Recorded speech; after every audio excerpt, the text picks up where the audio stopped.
Il se passe quoi au juste dans la République populaire de Donetsk?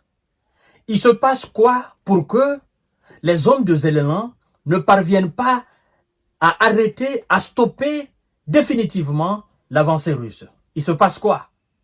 Il se passe quoi pour que les supplétifs occidentaux, n'est-ce pas, de M. Zelensky et de ses hommes, n'arrivent pas à contrer la vague russe? Aujourd'hui, 2 nouvelles localités. Dimanche 30 juin 2024, 2 nouvelles encore localités. Avant-hier, hier, aujourd'hui, ça fait combien de localités? Ça fait 4 localités. Avant-hier, on a mis main sur une nouvelle localité. Hier, c'était une nouvelle localité. Aujourd'hui, c'est 2 nouvelles localités, 2 nouveaux villages que l'armée russe vient de mettre main dessus. Mesdames et messieurs, il s'agit exactement de quel village et quel village. Et c'est ce que nous allons voir dans cette émission. Parce que quand je parle, on dit non, tu fais la propagande, tu fais ceci. Vous ne comprenez pas. C'est des gens qui parlent comme ça ne comprennent pas moi ma démarche. Et des gens qui sont dans la même démarche que moi. Allez-y sur les sites d'information. Tapez juste guerre en Russie. Je vous ai dit que je ne vous donnerai des informations qui sont vérifiables et vérifiées. Vous comprenez? Mon objectif est de faire comprendre aux gens que l'Ukraine et la Russie ne jouent pas dans la même catégorie. Et que ceux qui sont derrière l'Ukraine pour faire face à la Russie ne pèsent pas dans la balance. Militairement, ils ne pèsent pas dans la balance. Et que la solution pour finir une fois pour toutes avec cette situation, il faut passer par la table, la négociation. Négociation, évidemment, en regardant les intérêts russes, mais aussi en regardant les intérêts ukrainiens. Mais puisque c'est la Russie qui est en position de force, c'est là la situation se complique. Mesdames et messieurs, avant que nous n'entrions dans les détails, je vous invite à continuer de vous abonner, n'est-ce pas, sur ma chaîne YouTube Kanté J Visionneur le vrai, sur laquelle vous êtes en train de me regarder là.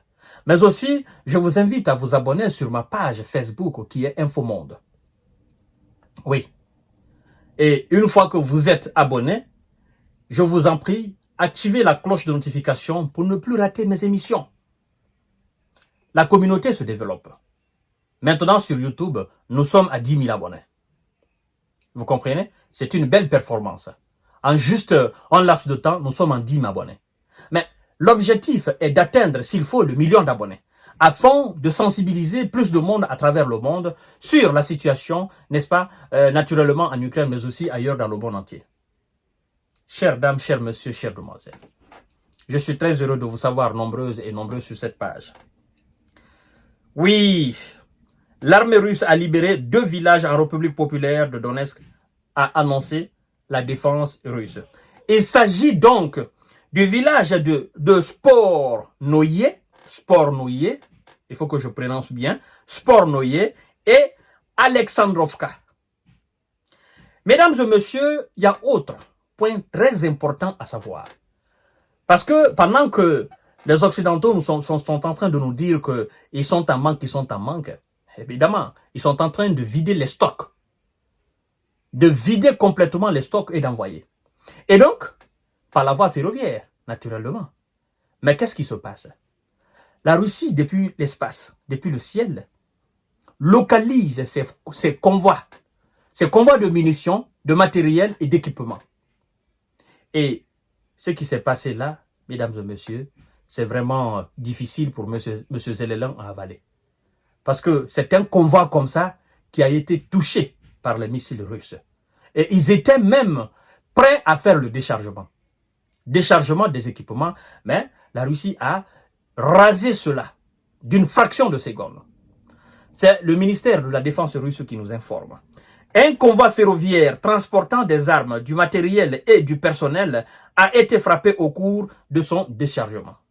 Quelle perte immense en termes de matériel, de munitions. Mesdames et messieurs, vous savez, eux qui n'ont pas assez de munitions, quand on apprend des informations comme ça veut dire que tout ce qui est envoyé dans ce pays de la part des Européens, des Américains, n'est pas sécurisé. N'est pas sécurisé. Parce que aussitôt envoyé, aussitôt repéré et aussitôt neutralisé.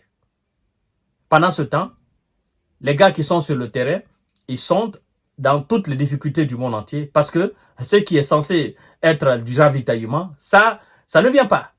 Difficilement, ça les atteint. Et quand ça les atteint, c'est en petite quantité. Parce que c'est repéré de loin et neutralisé de loin. Si c'est pas de loin, c'est juste au niveau du déchargement ou au niveau du dispatching. Tout est neutralisé. Alors, comment voulez-vous que ces gens-là puissent alors mettre ou puissent tenir tête à la Russie sur le terrain? La situation est très grave, mesdames et messieurs. Alors, la défense russe nous informe aussi que 72 drones, 2 missiles à longue portée, Neptune MD, 3 Leopard, Mald et 9 projectiles de lance-roquettes multiples de HIMARS ont été anéantis. Les pertes cumulées, n'est-ce pas, du côté de M. Zelensky, la défense russe nous informe que ça va toucher jusqu'à dans les 1850 S qui ont été mis hors d'état de nuire. 1850 S. Lorsque vous enlevez aujourd'hui 1850 S des hommes de Zelensky, ben, mesdames et messieurs, c'est un coup dur. Je vais encore réitérer. Monsieur Zelensky, je sais que vous êtes désorienté, vous êtes désemparé. Je vais tout simplement vous dire, enlevez l'orgueil de votre poitrine. Dites la vérité à vos alliés, surtout aux Ouïsa. Dites-leur qu'il est impossible pour vous, même s'il faut leur dire en privé, dites-leur qu'il est impossible pour vous de battre l'armée russe sur le terrain. Dites-leur que si eux-mêmes, ils ne peuvent pas venir sur le terrain, déclarer officiellement cette G à la Russie pour faire réfléchir alors Vladimir Poutine, dites-leur tout simplement que vous ne pouvez pas. Ça fait combien d'années vous tentez, on vous donne tout, mais vous ne parvenez pas. Dites-leur que vous ne parviendrez jamais, parce que la force qui se tient, qui se dresse devant vous, cette force, elle est imbattable, elle est incontrôlable. Cette force, elle est insaisissable, elle est inarrêtable. Dites-leur que ce n'est pas vous, votre petite armée, qui va mettre alors cette force à genoux. Sans quoi, vous voyez, en 3 jours, vous avez perdu 4 villages de votre propre pays. 4 villages. À l'instant où je suis en train de parler, ces 4 villages en 3 jours sont sous contrôle russe. Ça devient 4 villages russes. Et même s'il faut négocier aujourd'hui soir, ces 4 villages ne reviendront plus à l'Ukraine. C'est pourquoi Medvedev a dit, la proposition de Vladimir Poutine, elle est urgente pour Kiev. Sinon, une proposition ultérieure sera très difficile pour M. Zelensky. Parce que la proposition qui a été faite par le passé, cette proposition saute maintenant. La proposition est faite par rapport, en référence n'est-ce pas, aux réalités du terrain. Nous avons fait la première proposition, nous étions à Bakhmut. Ils ont refusé cela. Nous avons pris Bakhmut, nous avons avancé. Nous avons pris un autre village. De là, nous avons fait une proposition, ils ont refusé. Nous avons avancé, nous avons pris un autre village. De là, nous avons... C'est-à-dire, la Russie ira de proposition en proposition et M. Zelensky et ses alliés iront de refus à refus jusqu'à ce que le dernier village de ce pays soit sous le contrôle russe. Et ça sera un désarroi total. Je crois que le peuple ukrainien ne va jamais pardonner les Ouïsa et leurs alliés pour cela. C'est ça la vérité. À tout à l'heure pour notre série d'informations de décortiquage. Partagez la vidéo dans tous les groupes possibles. Ce que nous souhaitons, c'est la paix. Ce que nous souhaitons, c'est la compréhension. Ce que nous souhaitons, c'est l'entente. Ce que nous souhaitons, c'est la force de la diplomatie afin d'arrêter toute cette situation déplorable. Merci beaucoup.